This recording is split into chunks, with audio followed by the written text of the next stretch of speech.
1945 में मौलाना मोहम्मद अली जौहर ने गांधी जी से मुलाकात की। दोस्ताना था। गांधी जी से मौलाना मोहम्मद अली जौहर ने मुस्कुरा कर कहा, ओ गांधी जी का बोलो मौलाना का एक शेर बहुत बड़ा बन गया है, सुनिए। कहते ना कि मौलाना लोग कुछ नहीं जानते, हम आपको बता रहे हैं कि मौलाना कितना जानता है। बोला मौलाना बहुत बड़ा शेर है। कहा सुनाओ मौलाना, जरा मजा लूं मैं भी। यानी ब्रह्मचारी को भी उर्दू शायरी में मजा आता था। शेर सुना। मौलाना मोहम्मद अली जौहर ने शेर सुना। गांधी जज्बात में कूद गए। मौलाना मोहम्मद अली जौहर को सीने से लगा लिया और दोनों हाथ की कलाई दोनों हाथ से पकड़कर कहा, मौलाना मोहम्मद अली जौहर, अगर ये शेर भारत के हर घर में तुम किसी तरह पहुंचा दो ना, सुनिए जुमले, भारत के हर घर में किसी तरह ये शेर पहुंचा दो तो मेरा दावा है कि चंद महीनों में मैं भारत को अंग्रेजों से आजाद करा दूंगा। गांधी ने कहा था 1945 के आखिर में। मौलाना मोहम्मद अली जौहर ने कहा, हां गांधी जी मेरा वादा है, मैं इसको घर घर पहुंचा दूंगा, मैं इसको घर घर पहुंचा दूंगा। मौलाना मोहम्मद अली जौहर ने पहुंचाना शुरू किया। सुना दूं आपको वो शेर क्या है? शेर बच्चा बच्चा को याद है मगर तारीख याद नहीं है। वो शेर सुनिए क्या था। मौलाना मोहम्मद अली जौहर ने जो गांधी को शेर सुनाया था वो शेर क्या था?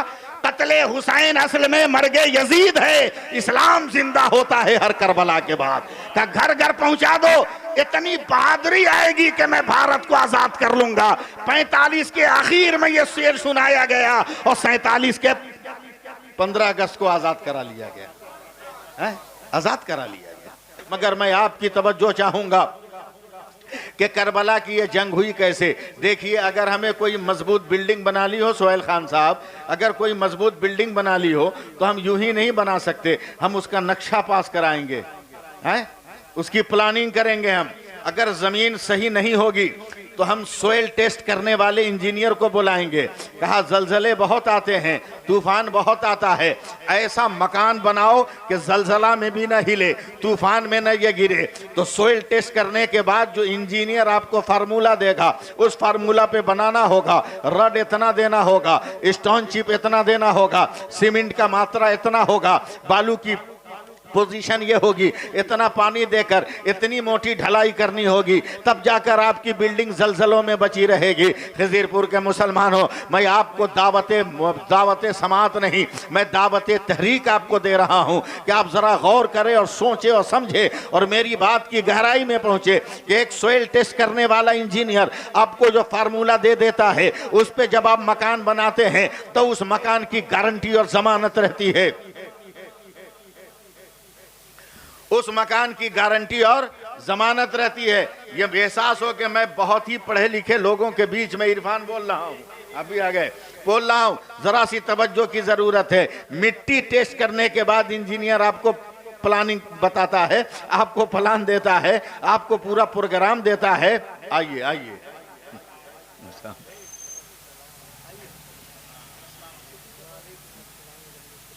आइए सूफी साहब की बुलाइए।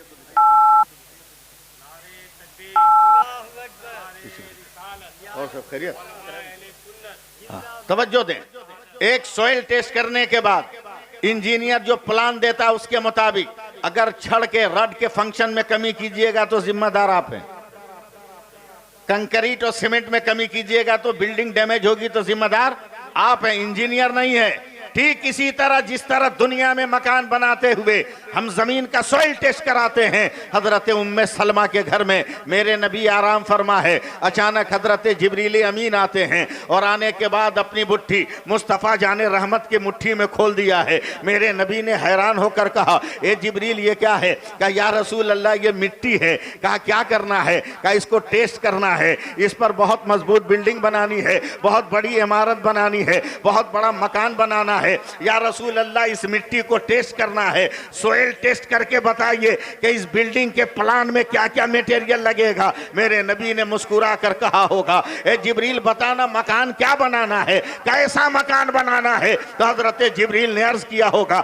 या रसूल अल्लाह, ये करबला की मिट्टी है, वहां नमाज का मकान बनाना है, इबादत का मकान बनाना है, रोजा का मकान बनाना है, हज का मकान बनाना है, अजमत काबा का मकान बनाना है, अजमत हरम नबवी का मकान बनाना है, तकद्दुस और पारसाई का बनाना है, माँ बाप की अजमतों का बनाना है, वफादारी और पासदारी और कुर्बानी का मकान बनाना है। तब मेरे पैगंबर ने कहा होगा, इस मकान के बुनियाद के लिए और तामीर के लिए मटेरियल पूछने आए हो तो नोट करो, नोट करो। जरूरत पड़े तो असगर को लगा लेना, जरूरत पड़े तो अकबर को लगा लेना, जरूरत पड़े तो अब्बास का बाजू ले लेना, जरूरत पड़े तो कासिम की जवानी ले लेना, जरूरत पड़े तो उन्होंने मोहम्मद का बचपना लेना।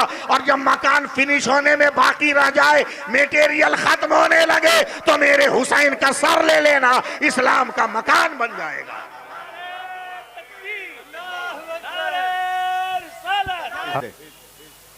इमाम हुसैन आगे बढ़े, यहूदी को दिया, गौर से, यहूदी को दिया, कपड़ा रख ले, कुछ पैसा दे।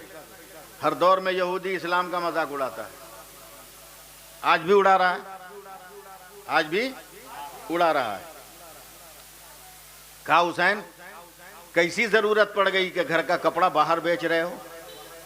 इमाम हुसैन ने तड़प कर कहा, जालिम जबान खामोश रख, जरूरत के लिए कपड़ा नहीं बेच रहा हूं, तैयार रहिएगा, जरूरत के लिए कपड़ा नहीं बेच रहा हूं, नाना की सुन्नत के लिए कपड़ा बेचने आया हूं। बोला क्या मतलब? कहा, भूखे को खाना खिलाना ये मेरे नाना की सुन्नत है। और देख, मेरे दरवाजे पर मेरा घर सामने है, एक भिखारी बैठा है जो भूखा है, उसे खाना खिलाना है। पड़ोस का यहूदी है, बहुत गौर से भिखारी को देखा, पसीने छूट गए, यकीन नहीं आया इरफान, आंखें मला,